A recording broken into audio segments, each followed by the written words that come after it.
Hello student, in this video we will discuss on the topic that is the E1CB reaction. It is one of the most important mechanism and most important question as per exam point of view.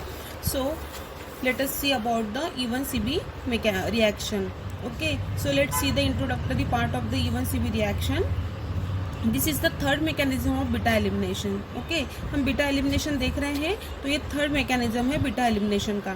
This one begins with the rapid loss of proton to base. इसमें क्या होता है, starting में ही जो proton है वो remove हो जाता है, proton to base. Okay, loss of proton leads to the stabilise carbanion. और जो प्रोटॉन निकल जाएगा वो क्या करेगा, कार्बेनियन को स्टेबलाइज करेगा. Okay, so the carbanion is then converted to an alkene. okay, so जो प्रोटॉन है वो बेस से निकल जाने के बाद वो स्टेबलाइज करेगा किसको, कार्बेनियन को, और कार्बेनियन का देन कन्वर्शन काय में होगा, अल्किन में. Conversion of carbanion to an alkene is the rate determining step. Okay, so फिर ये कन्वर्शन जो हो रहा है उसी स्टेप को हम क्या बोलेंगे, कार्बेनियन का जो कन्वर्शन अल्किन में हो रहा है उसी स्टेप को हम क्या बोलेंगे, रेट डिटरमाइनिंग स्टेप बोलेंगे. This elimination since it process through the conjugated base of the starting material. इस एलिमिनेशन में क्या होता है, conjugated base of the starting material. Okay, ये है, ठीक है, is known as the E1CB. मतलब देखो, कॉन्जुगेटेड बेस, ई मतलब elimination, one means unimolecular, C means conjugated base. Okay, so the ये एलिमिनेशन में जो होता है conjugated base of the starting material is known as the E1CB. जो conjugated base है वो स्टार्टिंग मटेरियल है इस मैकेनिज्म में. Elimination unimolecular conjugated base mechanism है तो उसे क्या बोलेंगे, जो कॉन्जुगेटेड बेस है वो स्टार्टिंग मटेरियल है, उसकी वजह से उसे हम क्या बोलेंगे, E1CB मैकेनिज्म बोलेंगे. The E1CB reaction competes with the E2 reactions. जो E1CB रिएक्शन है वो E2 रिएक्शन के साथ क्या करेंगे, कम्पीट करेंगे. However E1CB reaction are much less common than are E2 reaction. जो E1CB रिएक्शन है वो E2 रिएक्शन के कंपैरिजन में बहुत ही कॉमन है, because of the greater instability of the carbanion. क्योंकि इसमें क्या होता है, कार्बेनियन की इंस्टेबिलिटी होती है, ज़्यादा इंस्टेबिलिटी होती है कार्बेनियन की. Indeed only a very small percentage of elimination follows this pathway. अभी देखो यहाँ पे क्या होता है, एक्चुअल मैकेनिज्म क्या दिया है आपको समझ में आएगा. इसमें क्या होता है, very small percentage of elimination, मतलब जो एलिमिनेशन होता है वो स्मॉल परसेंट में होता है. ठीक है, देखो यहाँ पे क्या है, C बॉन्ड H, यहाँ पे क्या है, CH3CH3CH3X. यह क्या है, रिवर्सिबल मैकेनिज्म है. इसमें बेस क्या होगा, रिमूव हो जाएगा. तो क्या होगा, देखो बेस रिमूव होने की वजह से यहाँ पे देखो conjugated base of the structure, ये कॉन्जुगेटेड बेस मतलब इसको भी हम ऐसे लिख सकते हैं. यहाँ पे क्या है, निगेटिव साइन है, मतलब यहाँ का जो हाइड्रोजन वो निकल गया, वो यहाँ पे शिफ्ट हो गया है, और ये जो बॉन्ड है वो यहाँ पे शिफ्ट हुआ. तो क्या मिलेगा, देखो C एज इट इज है, फिर ये यहाँ पे शिफ्ट हुआ, मतलब क्या हुआ, single bond is getting converted into the double bond. Okay, and this bond is broken down and halogen is removed from the reaction. This is the simple and easiest mechanism of the E1CB reaction. Okay, now let's see the kinetics of the E1CB reaction. The E1CB reaction is the first order in the base and the first order in substrate, just like the E2 reaction. देखो जैसे E1CB reaction जो है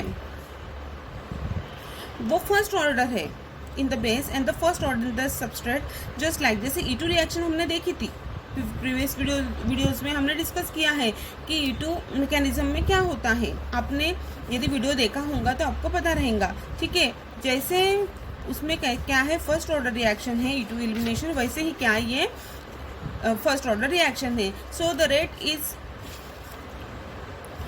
is equal to K, that is K alkyl halide into the base. Okay, thus the reaction is second order, first order with respect to the alkyl halide and the first order with the base.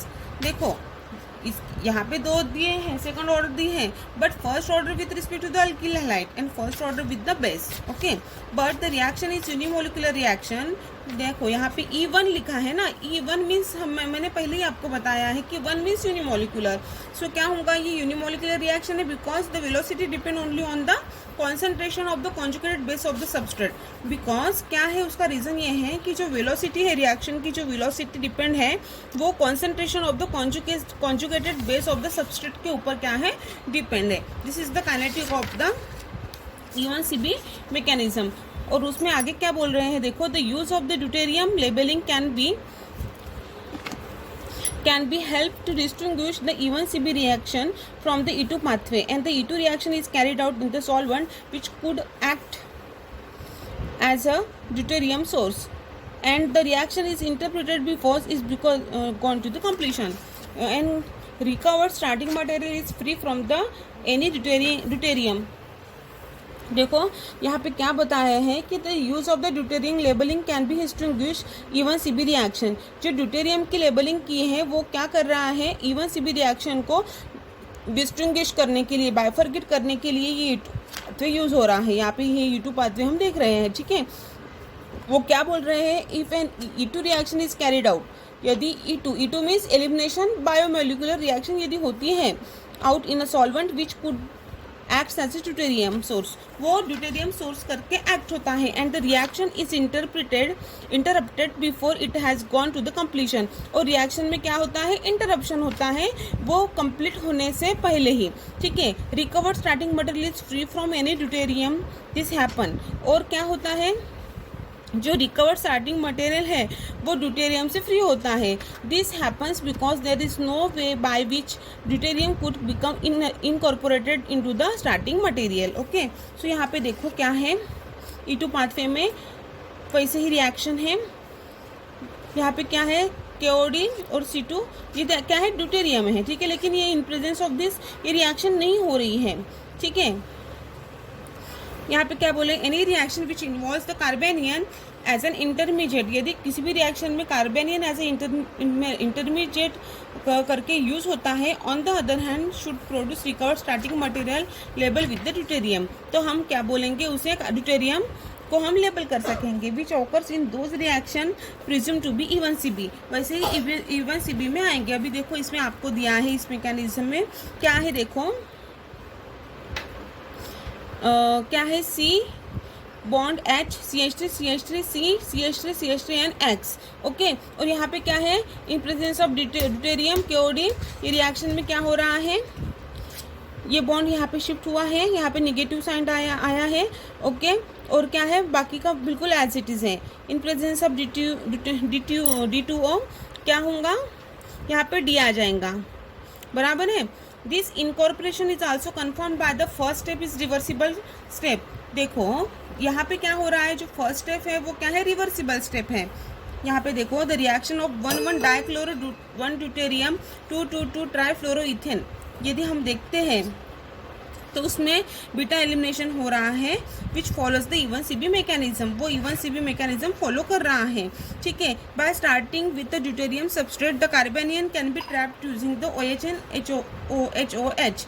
Okay, यहाँ पे जो दिया है ये बता रहा है उन्होंने कि वहाँ पे कैसे हो रहा है। देखो जैसे DCCl3 लिया है हमने, ओके, CF3 लिया है और उसको OD निगेटिव और D2 ड्यूटेरियम के साथ क्या किया है, हमने रिएक्शन की है, तो हमें Cl C minus CF3 Cl मिला, ठीक है।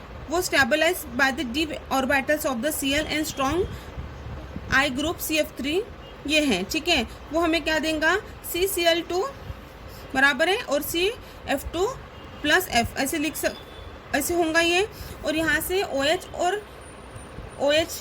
और वाटर मॉलिक्यूल के साथ उसकी रिएक्शन की तो हमें क्या मिलेगा, C minus C minus CF3 Cl।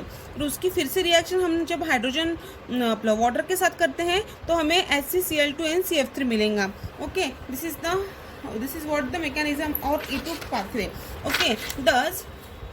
Thus, the E1 mechanism is limited to substrate which can stabilize the carbanion intermediate। देखो जो E1CB mechanism है उसके कुछ important point है, उन्होंने क्या बताया है कि उसमें क्या होता है, जो substrate है वो stabilize the carbanion intermediate, okay वो कार्बेनियन इंटरमीडिएट स्टेबलाइज करता है, that is the beta carbon should contain the carbonyl, nitro, cyano, sulfonyl और अदर कार्बेनियन स्टेबलाइजिंग ग्रुप। तो ये स्टेबलाइजिंग ग्रुप होने चाहिए। Product formation generally takes place by the Hofmann rule. Hofmann rule से product formation होता है। Leaving group of the substrate is generally poor leaving group. Okay जो leaving group of the substrate रहता है वो कैसे चाहिए, पुअर लिविंग ग्रुप चाहिए। और beta hydrogen should be highly acidic so that the carbanion formation में टेक्स प्लेस इजीली। जो बीटा हाइड्रोजन एटम है वो कैसे रहना चाहिए, हाईली एसिडिक रहना चाहिए। यदि हाईली एसिडिक रहा तो कार्बेनियन फॉर्मेशन रहेगा वो अच्छा होगा। Reaction takes place in presence of the strong base, और जो रिएक्शन होंगी वो स्ट्रॉन्ग बेस के प्रेजेंस में अच्छी होंगी। ठीक है, this is all about the E1CB mechanism and it is important topic as per exam point of view. So this is all about the E1CB mechanism. Thank you.